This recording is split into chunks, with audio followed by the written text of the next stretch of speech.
This KFAN podcast is sponsored by Builders and Remodelers, exclusive Twin Cities provider of Elements Windows. Get the highest quality windows at unmatchable value. Visit buildersandremodelers.com for more details. Time is precious, and so are our pets. So time with our pets is extra precious. That's why we started Dutch. Dutch provides 24/7 access to licensed vets with unlimited virtual visits and follow-ups for up to 5 pets. You can message a vet at any time and schedule a video visit the same day. Our vets can even prescribe medication for many ailments, and shipping is always free. With Dutch, you'll get more time with your pets and year-round peace of mind when it comes to their vet care.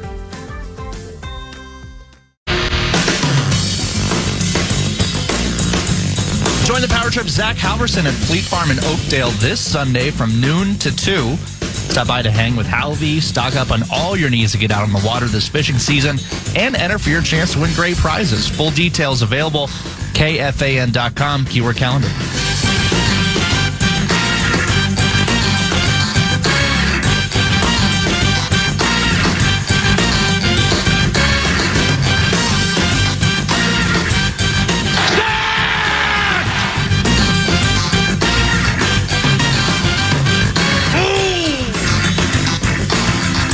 Personal foul. Clipping. Hey, have a seat for a second. L.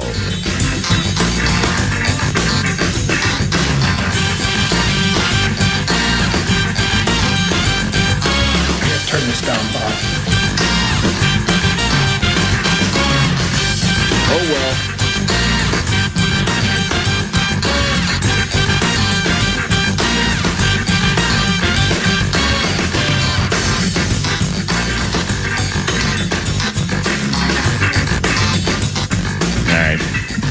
All righty. Here we are.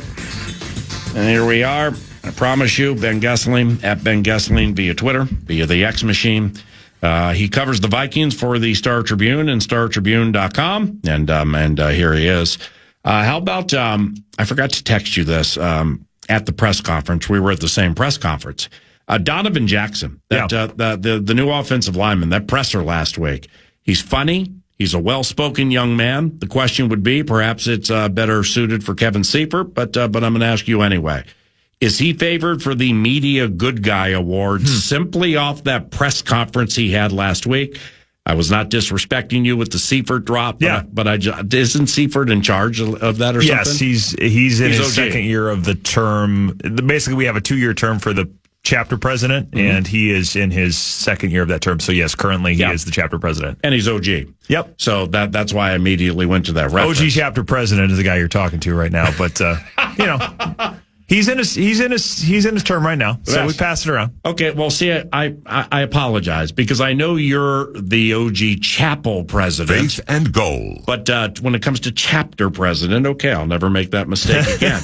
But just had to throw it in there. I thought that press conference was absolutely natural, authentic, and fantastic by Donovan Jackson. Yeah, it was interesting to hear from him and his thought process on a lot of things because this whole idea of him switching positions as a senior at Ohio State, a lot of the discussion about, is this going to affect my draft stock? I ended up writing about this. I actually think it probably helped him with a number of teams because it communicated something about the way he thinks about his role on a team and what his job is that I think a lot of NFL teams wanted to see. There's a level of maturity there. There's a level of, this is bigger than me. I mean, things that you hear the Vikings talk about, you hear Kevin O'Connell talk about quite a bit.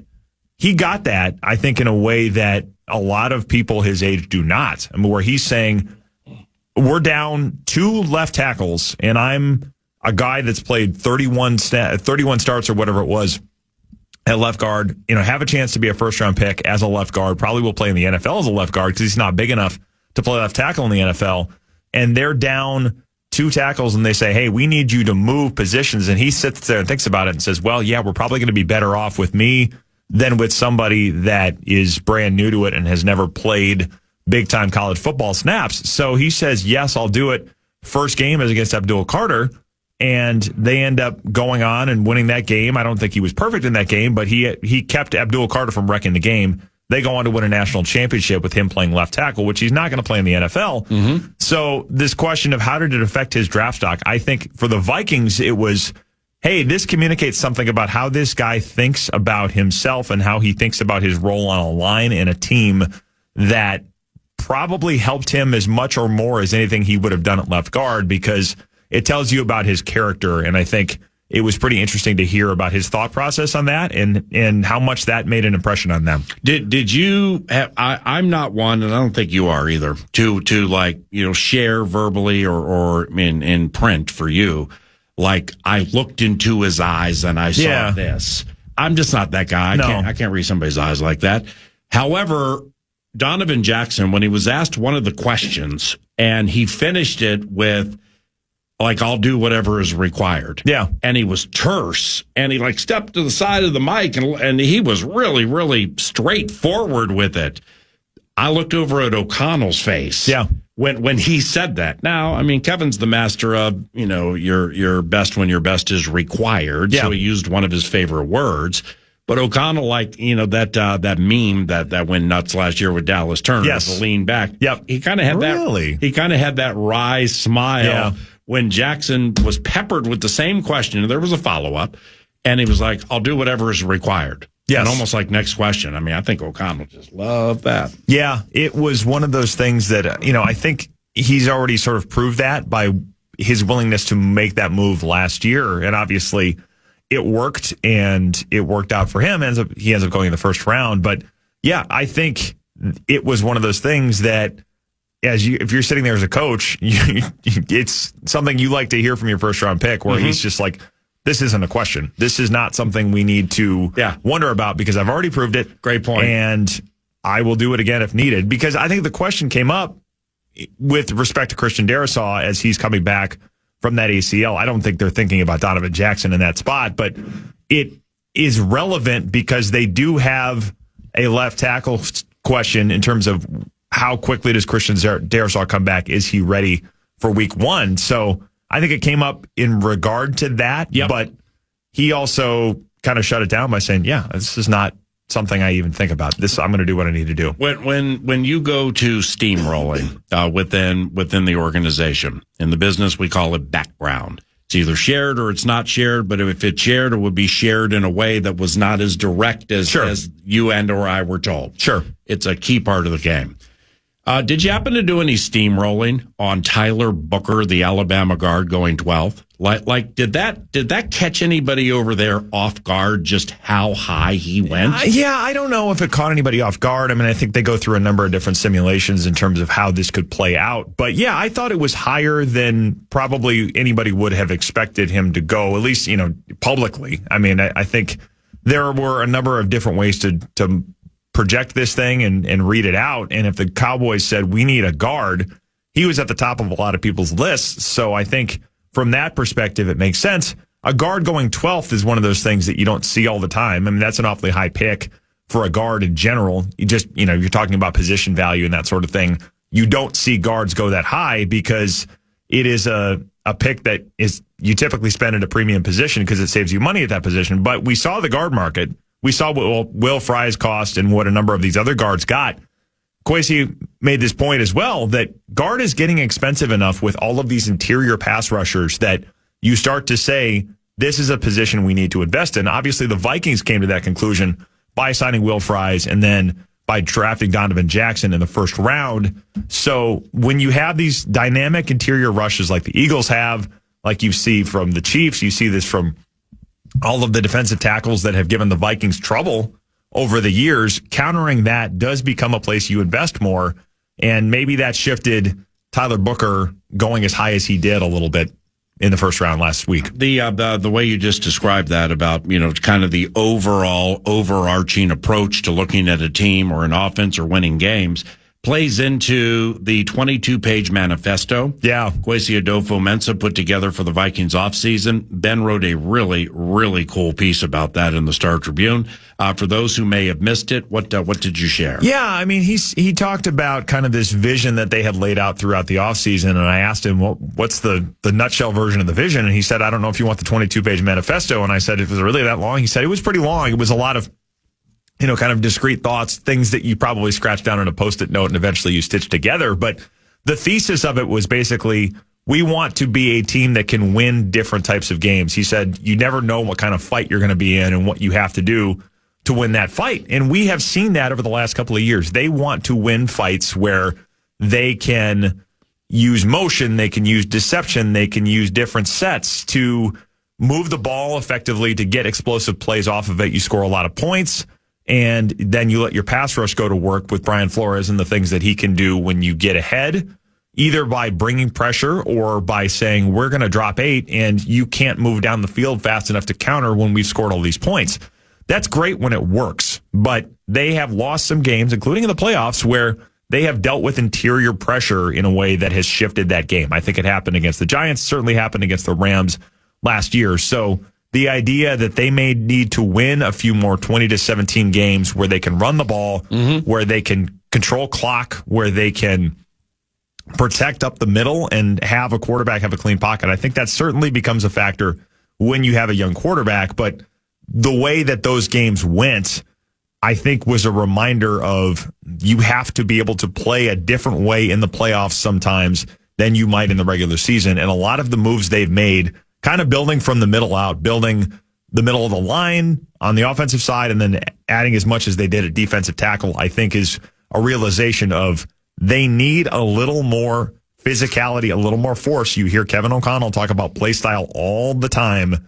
That's been the last year and a half that you've heard that term. And I think a lot of the moves they made are in that direction, with that realization that to win in the playoffs, you have to have that as part of your repertoire. The Buffalo Bills general manager is Brandon Beane, right? Yep. All right. Now, Kwesi Adofo-Mensah, as I mentioned earlier, joins 9 to noon tomorrow at 10 o'clock, about 10:03. The show is at Twin Cities Orthopedics Performance Center.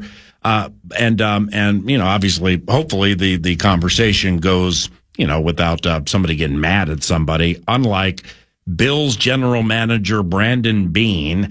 I think he was on the radio yesterday, and he became perturbed and frustrated with the host talking about the draft. Here's what it sounded like. We had 2 draft parties, so we're kind of tired too. We were up late with you in the first round and the second round. It's a busy weekend for you. Yeah, no, it was. I was just listening to the last few minutes of your show before I came on, waiting on here. All right. Sounds like 2018 all over with you guys. Well, how so? Well, you guys were bitching in 2018 about Josh Allen. You guys wanted Josh Rosen, and now you guys are bitching that we don't have a receiver. Let's go. I don't get it. Like, we just scored. Hold on, let me talk. We just scored 30 points in a row for 8 straight games.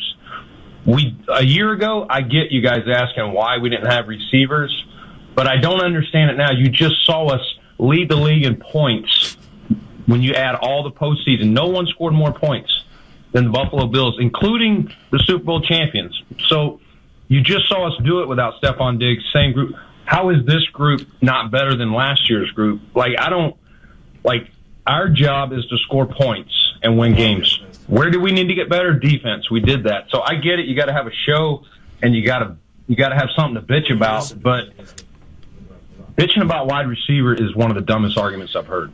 Okay. I mean, I wish you'd listened to the 2 hours and 25 minutes before that, because there's plenty of things we do like about your draft, and I find it curious the energy you're coming at us with. But I mean, that's your choice. I get it. I'm just like, let's be realistic. Our job is not to have. It's not fantasy football, like to trot out the best receivers. You got Josh Allen. First thing you got to do is protect him. You can't have everything. You can't have Pro Bowl wide receivers and have a Pro Bowl offensive line. And that was pretty good. Wow. Yeah, that's that. I don't think you'll hear Kwesi come at it quite the same way. Well, it's when you hear something Brandon Beane said in the beginning. In fact, what was the year? It must have been 2015, 14 or 15. The Vikings were at the College Stadium. Yeah. And they had beaten the Kansas City Chiefs that day. 15. Okay, 2015. But there was something weird before the game involving Everson Griffin. Yes. Like in that they couldn't find him. Right. for the pregame warm-ups. Yep. And I don't think he came to the game, did he? No, I don't think so. Well, he didn't play for sure. Yeah, he was inactive. Okay, so now the Vikings win the game. Right. And it's frustration central. Before the game with I'm sitting there on the field doing my thing. Yep. And a coach comes up and says to another coach, "Where in the F is Everson Griffin?" Yeah. I'm like, wow, holy cow. I didn't realize it was to that level.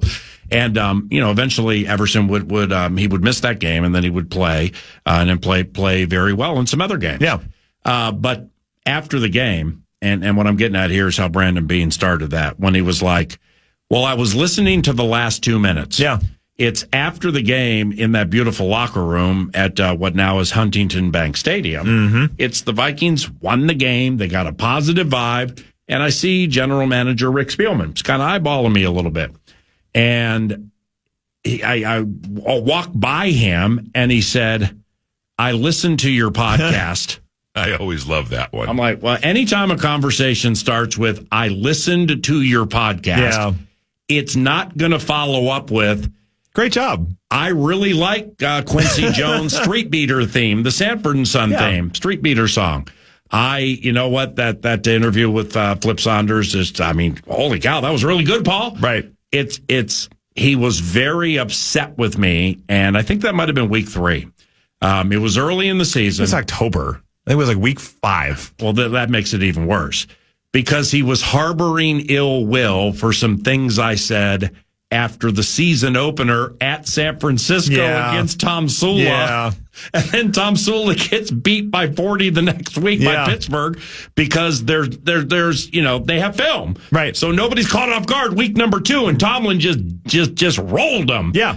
So it's like week 5, like you said, and I just knew, and then we hashed it out. We were good, but it was like, I listened to your podcast and that was this was wrong. So when like Brandon Beane starts the chat with, well, I was listening to you guys for the last couple of minutes, and it reminds me of 2018. Yeah. Well, now you got to hide the women and children. Take a deep breath because it's about ready to get weird. Yep. Get the button drop ready in case he says anything that the FCC will not approve of on the radio. But yeah, that the Rick story is. I can think of a couple times where he was either, "Hey, I read what you wrote," or something like that. And I've had similar interactions with him. And Brandon Beane, I think, is, this stuff happens. I guess the thing I would say to any individual in that spot is, I understand the frustration, but worry about things that actually affect whether you win or lose games. Yes. And if you win all of the games that you are required to win to hoist a trophy, nobody will say anything but positive things about you. So the beauty of it is people are completely in control of what is said about them. If they succeed, people will say nice things about them. So, a lot of this stuff, I get it, but it's also like, don't worry about what us clowns in front of a mic or in front of a keyboard say. You can, our job is to communicate and figure out as best we can what's happening, but it's not going to affect whether you win or lose a game in the end. Right. But see, the over the last X amount of years, there have been so many terms that have popped up, like shape the narrative. Okay. Yep. So, nobody was saying shape the narrative 10 years ago. Right. Or certainly 15, 20. Nobody was looking to shape the narrative or control the narrative. Yeah. And not just in the NFL, but all teams want to control the narrative. Sure. And sometimes, as what we just heard here with Brandon Beane, sometimes when the narrative is not exactly how you want it, and you feel like you have an opportunity to, quote, shape the narrative, end quote, and you got a microphone and people are listening. Yeah. That's what we just heard. Right. Is that, now, if the hosts were unprepared and making mistakes, that's one thing. I was not led to believe by listening to that they were. Yeah. It was just their take on the narrative, to which my response privately with people like that always are, bro, you got the money, man. Yeah. You're this title, this is phenomenal. Yeah. You do a good job. this has to be elevator music in one ear and out the other, right? It's not always the case, is it? You're right. And a lot of it comes out. People are passionate about what they do, and people are competitive, and you have a lot of people that that comes out sometimes, I think, in those conversations, and that's fine. But it's also the easiest, and I get it. People do want to kind of have their impression of how things went to be communicated in a way that they prefer. And sometimes that happens on background, sometimes that happens on a mic situation like that did. But the easiest way to shape the narrative is to win, because what tends to happen, the NFL, the post game in the NFL gets very binary. If you win, you're quite often the genius, the greatest thing ever. Everything you did worked, and here's why. If you lose, it's the opposite, and everybody's sky is falling, and this is always going to go bad. If Brandon Beane breaks through and they get to a Super Bowl and they're hosting a Lombardi Trophy, the narrative about him will be shaped forever in Buffalo. So he, as much as you can have control, there's 32 teams that want to win. The league is incredibly competitive, incredibly close in terms of levels of things, but you do have control of it in the sense that if you win, the narrative will be completely favorable to you. So many of these coaches and or executives, okay, the egos generally are massive. Sure. And there's a competitive arrogance that goes with a lot of people who are great at what they do. Yeah. Competitive arrogance is a term that I've used. I can't remember who I heard it from, but I started using it with Steve Hutchinson, a left guard for the Vikings, where it was kind of like Steve is competitively arrogant. And I don't mean that as an affront. No. It's basically like he just went against you. He just beat you. But and he's going to let you know about it. But after the game, he's going to pick you up and say, you want to talk for 5 minutes about some things you're 2 years into your career that can help you moving forward. Yeah. So there's a give and take like that. Well, then there's the grudge factor, the holding on to things, like Les Snead, the general manager for the LA Rams.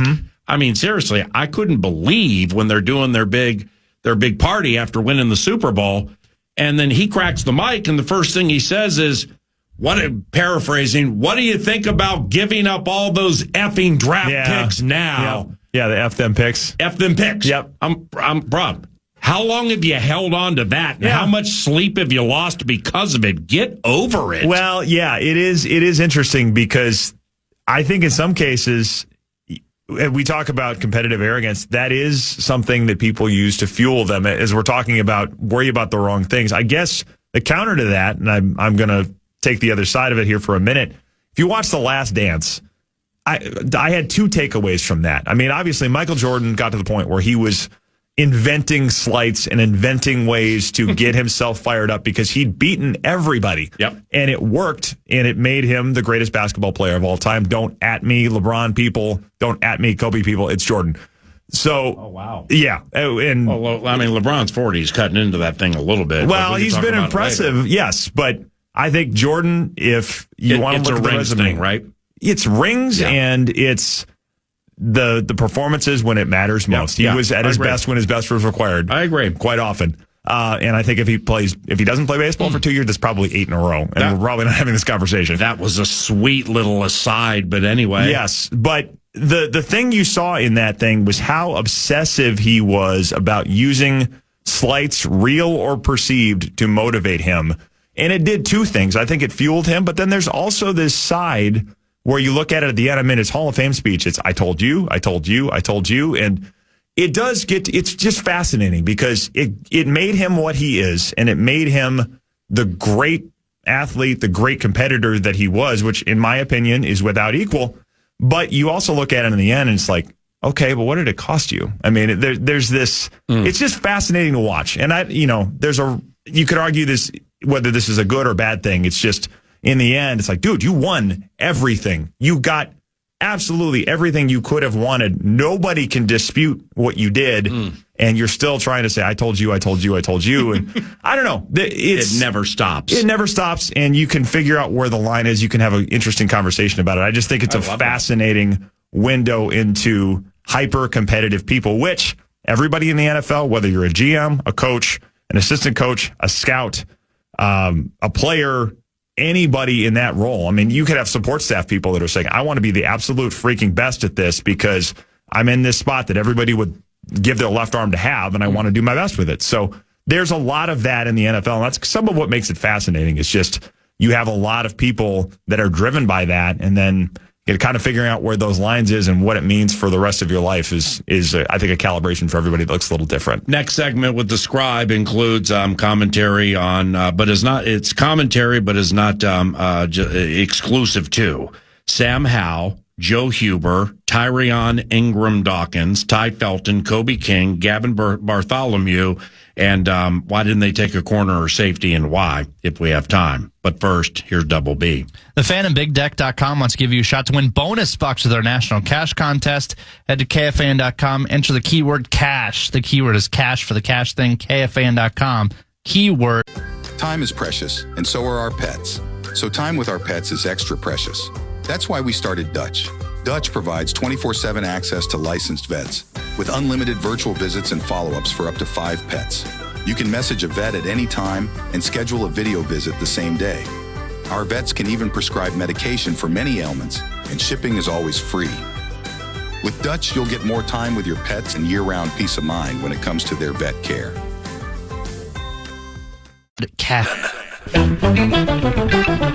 Get ready, Minnesota. The legendary Bryan Adams is bringing his Roll with the Punches tour to Target Center November 26th. Don't miss this epic night of rock anthems and unforgettable hits. Tickets go on sale Friday at 10 a.m. Get all the details, KFAN.com, keyword calendar.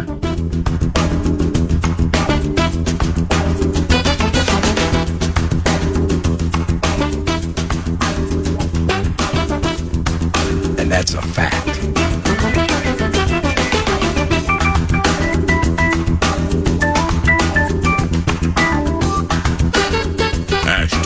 Faith Radio.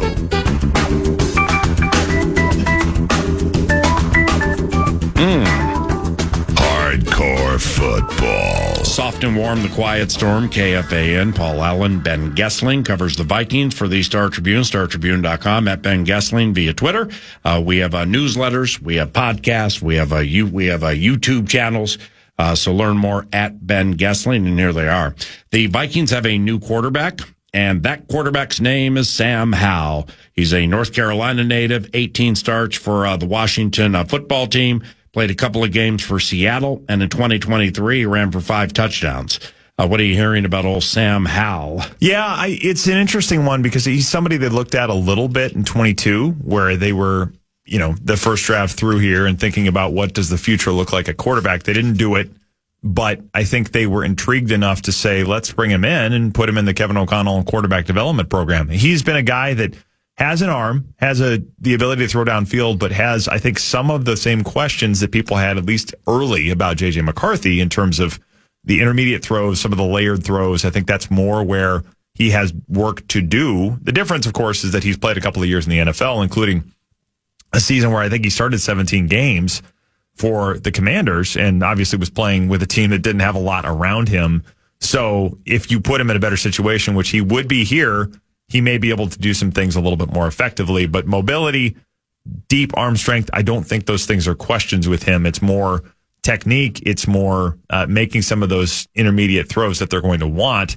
So you can, in some ways, probably develop the two of these guys in a lot of similar fashions because the coaching points may be the same. And we saw J.J. McCarthy progress with a lot of those intermediate throws throughout camp as well. But the conversations that they have with both of those guys probably kind of fit along the same track a little bit. Where you've been on the beat since 2012, right? Correct. Yep. Was Jim Huber an offensive line coach here? Not in my time. Okay, because the Vikings have a college free agent named Joe Huber. Yep. From Wisconsin, and his father's name is Jim Huber. Yep. But it's not the Jim Huber who used to coach the offensive line here, in case you were wondering. Okay, 3-2. Georgia defensive tackle Tyrion Ingram-Dawkins. They Clearly, they must have drafted him because of his amazing 10-yard split at the combine of 1.69 seconds, right? Mm-hmm. Well, I was being facetious, but that like a 1.69 10-yard split, that really matters? Yeah, well, what is it? In terms of, it's your first 10 yards of your 40-yard dash. Oh. And they're taking a time off of the that. Fractional times. Yes. And that 10 yards matters more, obviously, for a defensive lineman because it's showing a little more of your long speed is not dressing up that time. It's how quick are you getting out of your stance and how quickly are you getting to top speed. For a defensive lineman, I could see where that translates better because so much of it is that first step. How quickly are you able to either get a step on a lineman or get to a point where you can convert speed to power and work against the blocks that you're going to face? So when he's doing that, I think a lot of what they saw from him attracted them because he's a different type of rusher. It's certainly a different type of lineman than they've had. He's more wiry. He's not as big as a lot of the players they brought in. But if he can figure out a way to get past guards and tackles at this level, that level of get off, that level of speed could make him an effective pass rusher. I think he's going to be a guy that probably starts in pass rush packages primarily. I think that's probably what he is a situational guy. I don't know that he becomes an every down defensive tackle, but they need more interior pass rush. And even playing defensive end in 3-4 in some situations may be something you could see him do. So he's intriguing from that perspective because he's different than kind of everybody they've had. And he's the type that if you have pass rush packages where Brian Flores has a number of different things happening, he could find a role where it's 10 or 15 snaps a game, but some of those are awfully effective, awfully crucial snaps in the game. Maryland receiver Ty Felton. He's a Blazer in the 40, that's for sure. Other than that, what do we know about Ty Felton? Well, he's interesting because, again, he's a little bit of a different type than a lot of the receivers they've had. Rondale Moore is somebody they bring in and somebody that's going to need a little bit of time to get healthy coming off of that knee injury, but they want, I think, a receiver that's a little more of he can take a screen or he can take an underneath throw and make things happen after the catch. And I think that makes sense when you have a young quarterback where you're just going to want situations where, hey, if everybody's covered and they're doubling Justin and you have to read things out, hey, you've got Ty Felton or Rondale Moore on a shallow crosser, dump it to him, let him make something happen, is a valuable thing for a young quarterback to have. Or it just, hey, we're going to run a tunnel screen here and flip it to Ty Felton and let him do his thing, get some blocking in front of him and let him go. I think that skill set is particularly beneficial for a young quarterback. And I also think his speed probably plays on special teams because the thing to remember is that dynamic kickoff, they moved the touchback out to the 35. Right. They want kickoffs to go and play. They do not want teams booting the ball through the end zone. They're saying, if we're keeping this play, we want the ball to actually be returned because they feel good enough about the safety aspect of it to say, let's put the ball in play and have kickoff returns happen. If that is going to happen more often, they need help. They need an upgrade at that spot. We've seen it over the years, whether it's Percy Harvin, Cordero Patterson, they've had dynamic kick returners, and you see what a game changer that can be when you have that guy. They have not had that guy for quite a long time. Kenny Nwangwu would be the last one, but even he was probably not quite at the level because touchbacks were happening so much more often. The shift that the NFL is trying to correct happened when Kenny Nwangwu was here, and everybody's just saying, we're going to boot the ball out of the end zone. So now that we're back to this point where it's going to be put in play more often, I think a lot of the moves they made is let's put ourselves in position where that play is an advantage for us. And we have a guy like this. I think Kobe King probably also plays a lot of special teams, and the body type that he has fits into this dynamic kickoff. So I think some of the moves they made were with special teams in mind as well. The Panther tight end, Gavin Bartholomew, is he more of a catcher like Hawkinson or beefeater like Josh Oliver? Well, he's not as big as Josh Oliver, but I think probably more of the blocking stuff. He has been a receiving target at Pitt, but I think you probably bring him in at first and say he can be more of that kind of leading edge on run plays. I think that's probably where he starts, and you find some things to do for him down the road. I mean, Johnny Munt is gone, and they've had a role for a guy like Johnny Munt in this offense. I think they're looking to replace a little bit of that with Gavin Bartholomew, and I think that's probably where he gets his first looks. They didn't draft a corner or safety. Yeah. Why? Well, I think Probably some of it is how the board fell. I think there is still possibilities of different things. I mean, people keep mentioning Asante Samuel, but we are now past that point, whether it's him or anybody else, that if you sign a free agent, it no longer affects the comp picks. So all of this question of what are they waiting to do, right, that's no longer an issue. As of 3 p.m. yesterday, that is no longer an issue. So they could still make a move to bring somebody in. They're also excited about Isaiah Rodgers to a degree that surprised me a little. Just, in my amateur reading of things, I didn't think he was going to come in and be as big of a factor as Kevin O'Connell talked about him being at the owners' meetings. Yeah, you had that tweet, man, about Flores is like this could be or will be the next Zach Bond. Yeah, something like that. Yeah, I mean, I think it was more with some of the linebackers, but with Isaiah Rodgers, it was like he said something about when Flo has that tone in his voice about a guy, you kind of just let him go and do his thing, and it was like that's really interesting because I kind of thought, okay, this is a guy that comes in for depth, and he's not a big corner, so you're just kind of sitting there doing the math and saying they would want big physical corners. With Brian Flores, he's not that, but I think they feel like coverage-wise, he's got a lot of upside, and maybe he's a nickel guy that allows you to put Byron Murphy on the outside a little bit more often as well. But I think they're excited about him, so that's part of it, but I don't think they're done there yet. I think there could still be additions. It was something I thought they would address. I thought I'd mocked them taking Malachi Starks in the first round. I thought a safety could have made a lot of sense for them there, but they, I think, will continue to look for upgrades there. That's always one of those positions that you kind of figure if there's an opportunity to do something down the road, they probably still will. All right, lastly, I don't know what you're doing Friday at 12:45, but the reason I bring it up, the owners of Steve's Appliances are big fans of yours. So if you're interested, I'd love for you to join me up there Friday at 12:45 for some football and faith conversation. It's their customer appreciation event, stevesappliances.com if interested. But Sarah and the rest of the gang, big fans of the Scribe. So keep that in mind for Friday. Sure. Yeah, let's do it. I'll be there. Sweet. That'll be Friday. Ben and I, some football and some faith at Steve's Appliances in Mounds View. That'll be sweet. All right, have a good day. You too, man. Thanks. Yep, for sure. Ben Goessling, Star Tribune, StarTribune.com. Brett's Breakaways, Brett's Bets, and a truncated News du Nord next. Time is precious, and so are our pets. So time with our pets is extra precious. That's why we started Dutch. Dutch provides 24/7 access to licensed vets with unlimited virtual visits and follow-ups for up to 5 pets. You can message a vet at any time and schedule a video visit the same day. Our vets can even prescribe medication for many ailments, and shipping is always free. With Dutch, you'll get more time with your pets and year-round peace of mind when it comes to their vet care. And join the Power Trip Morning Show up at Grandview Lodge May 1st and 2nd. Don't miss on your chance to win great prizes, including a custom KFAN and Grandview co-branded golf bag, a tailor-made driver, and rounds of golf. Oh, and did we mention a trip to Tanca Verde Ranch in Arizona? Get all the details now. KFAN.com/Grandview. KFAN.com/Grandview.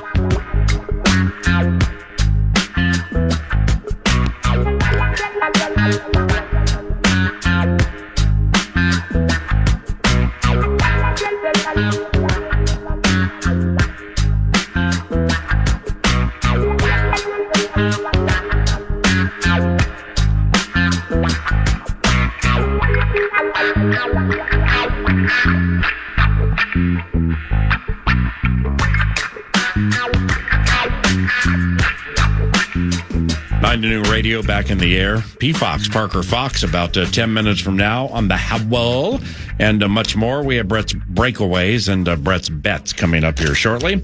But first, a truncated News du Nord provided by Canterbury Park, CanterburyPark.com. You can advance wager on the Kentucky Derby. The Derby, get those Derby hats ready. St. Thomas University, University of St. Thomas, whichever way it is, get those buses ready for those kids this weekend because it's Kentucky Derby weekend. You can start wagering on it at Canterbury Park Thursday, I believe. The Kentucky Oaks, the Phillies version of the Derby is Friday. That's always a festive occasion. And then the Kentucky Derby, the Run for the Roses, is Saturday in the neighborhood of 6 o'clock. CanterburyPark.com for information on what we do. And that jump starts an off-the-cuff news du Nord, where first the Minnesota Twins killed the Guardians last night 11-1. Ober gave them 7 2/3 of one-run ball. Somebody named Jonah Bride had 3 of our season-high 17 hits. All we do is win 4 in a row. And all of a sudden are just smacking teams. The Minnesota Twins just whacking teams.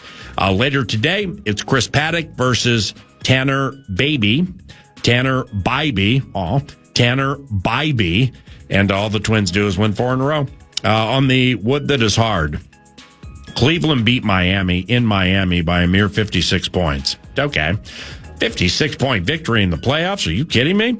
And swept the Heat. The Dubs, the Golden State Warriors, took a 3-1 series lead over Houston with a 109-106 win last night out Tenderloin way.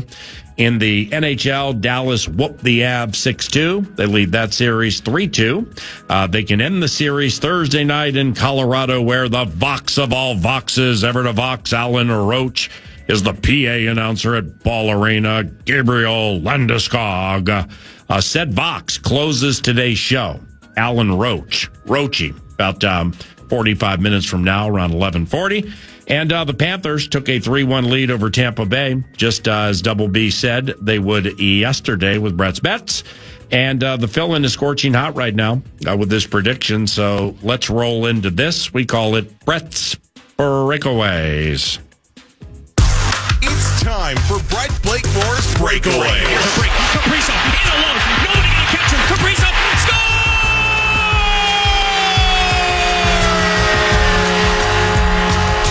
And now, Blakemore's Breakaway.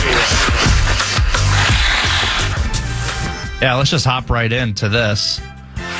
Thinking about, and breakaways doesn't have to be a question or a hot talker. It's just really anywhere I wanted to go. That was kind of the idea of it. Thinking about the injury situation with Johansson, who's going to play, and Ek, who is probably going to play, this far into the series, I'm almost kind of grateful that it's not really that big of a talker at this point in time. Like, I think the Wild in years past has been, Kaprizov probably has broken ribs and a bruised coccyx, and we don't know what's going on there yet. What the hell are you talking about? A bruised perineum, whatever he may have. Not so much this year. Can you repeat the... Well, what was that malady? The tailbone? Yeah, what'd you call it? A coccyx? This show is naughty and might make you a potty mouth. Okay, give it to me. Pretty sure that's what it is. But I'm kind of just thinking it's grateful that it's not really that big of a talker. And yeah, Ek may have a bruised foot, and we don't like that. But Johansson's coming back, and it's not really something the Wild have to worry about this series, especially with the runway that Ek and Kaprizov had going into the series. Now they're completely rested and healthy and ready to go. Well, with Joel Eriksson Ek, he missed practice yesterday, and it widely was considered maintenance day. But all of that information I was reading on the social media machine, that was shared during practice, where's Ek? So when I say Michael Russo is the preeminent beat writer that I've ever come across in working in radio or having written for the Pasadena Star News and San Gabriel Valley Tribune for 5 years. Michael's the best at his craft of anybody I've ever come across. So when he tweets something, the majority, the discernment would lead me to think that he has intel. He's just not oversharing, but sometimes it could just be probably a maintenance day, and even he writes something like that. I'm curious to see. Kevin Gorg was on the radio show earlier, FanDuel Sports North. He's side rink analyst, and he made it sound like it most likely was a maintenance day, and Joel Eriksson Ek will play. But we're not getting any confirmation from with Alex Pietrangelo. If you read with Vegas yesterday, he didn't practice. Here's who was with Hannafin with the first D pairing. Then the rest of the story would be this is not uncommon for Pietrangelo. He's playing tonight. That you can't find that with Joel Eriksson Ek.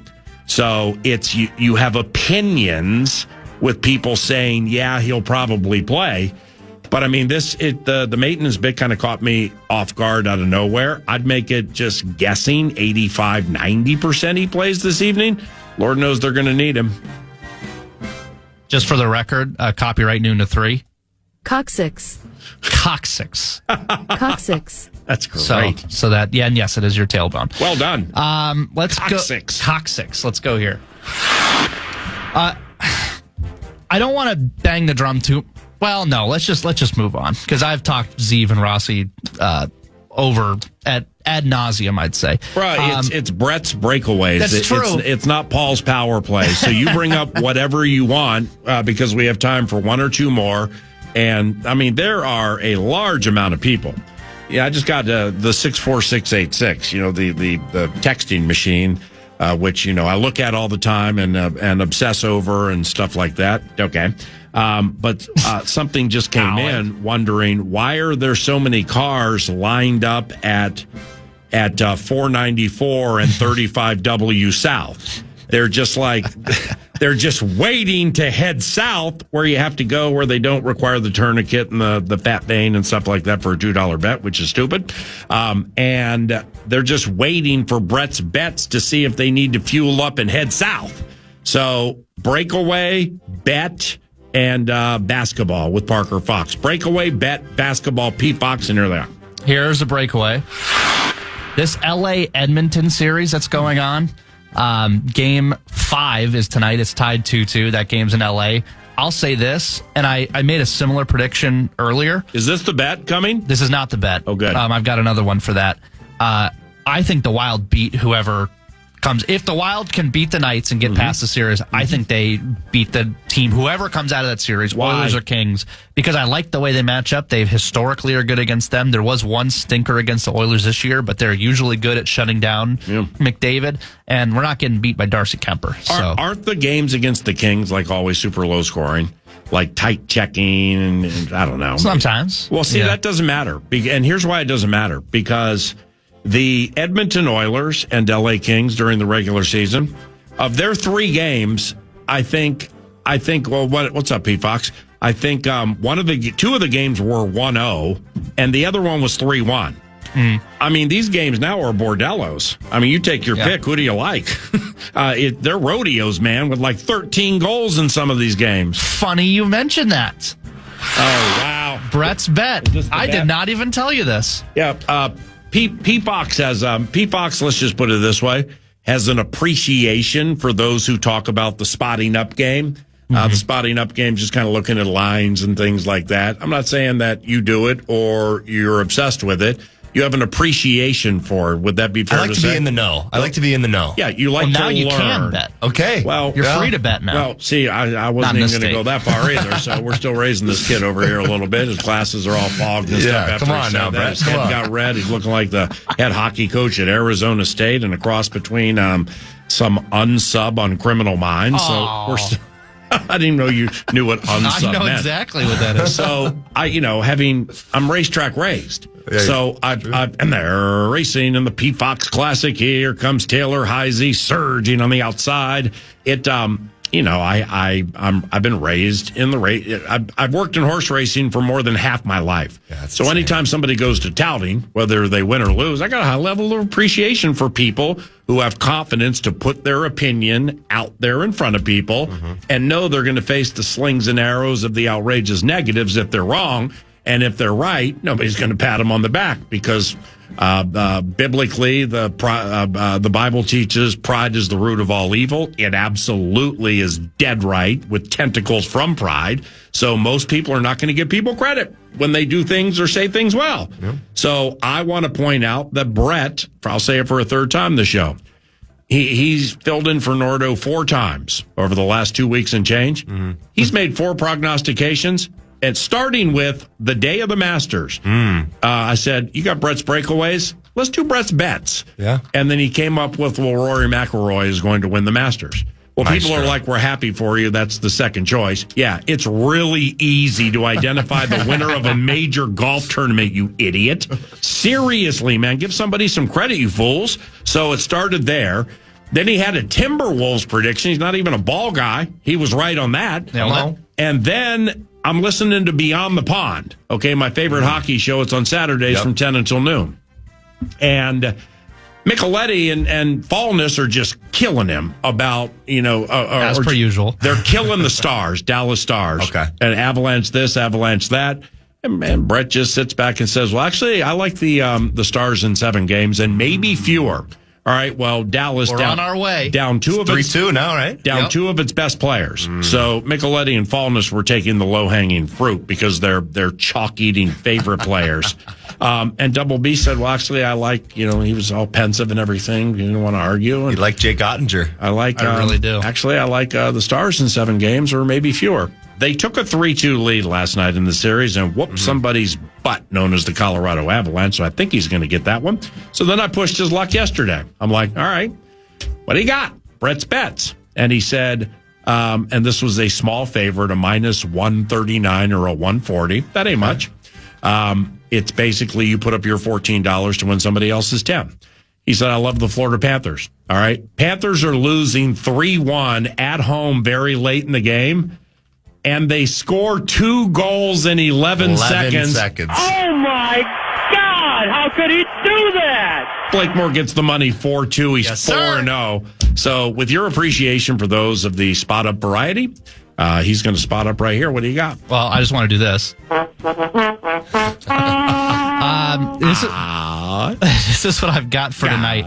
It does involve the Wild and Golden Knights, but I think it'll be an overwhelming game tonight in Vegas. The line is 5.5 goals. An overwhelming game tonight. No. You're lying about the line. That's what I've got. Don't go charge on it and put a line smaller so it gives you a better chance to win. That's what I'm reading. The average over-under in this series has been 6.25. Okay, it's either been 6 or 6.5. So you might be looking at the opening line from like 2 weeks ago. But maybe you're right. Maybe that little 4-3 they just had caused the line to go down a full goal. I'd be shocked. Let's say it's 6 because every game has been 6. Okay? I've got on various, I've got 5.5, 6, 5.5, 5.5, 5.5, 5.5, 6, 6. That's what I've got for over-unders. You still have over on 6 then? I think it's an overwhelming game. I like it too. See, he was lying. He's become drunk with all the times I've said 4-0, 4-0, 4-0. Now he doesn't want to stop because he doesn't know when he's going to be done filling in for Nordo. So he wants to go out a winner. Yeah, who wouldn't? Got a lot of respect for that. Look at the FanDuel sports site. I got it on FanDuel right here. I got total 5.5. Wilder plus 190. No, not the Wild. No, Wilder plus 190. You're not. Oh, my bad. I thought you said Oilers Kings over. No. Bruh, I apologize. Nope. Yeah, the total in that 5.5. Hey, I apologize. That is my fat L. I thought we were talking about McDavid against Fiala, okay? Nope. So over 5.5 on the Wild? Over 5.5 tonight in Vegas. I like that. Overwhelming game for the Wild. Appreciate you. All right, that's Brett's Bets. And Parker Fox is here to talk some hoops. We will do that for a couple of segments around the corner. You're listening to KFAN. Time is precious, and so are our pets. So time with our pets is extra precious. That's why we started Dutch. Dutch provides 24/7 access to licensed vets with unlimited virtual visits and follow-ups for up to 5 pets. You can message a vet at any time and schedule a video visit the same day. Our vets can even prescribe medication for many ailments, and shipping is always free. With Dutch, you'll get more time with your pets and year-round peace of mind when it comes to their vet care.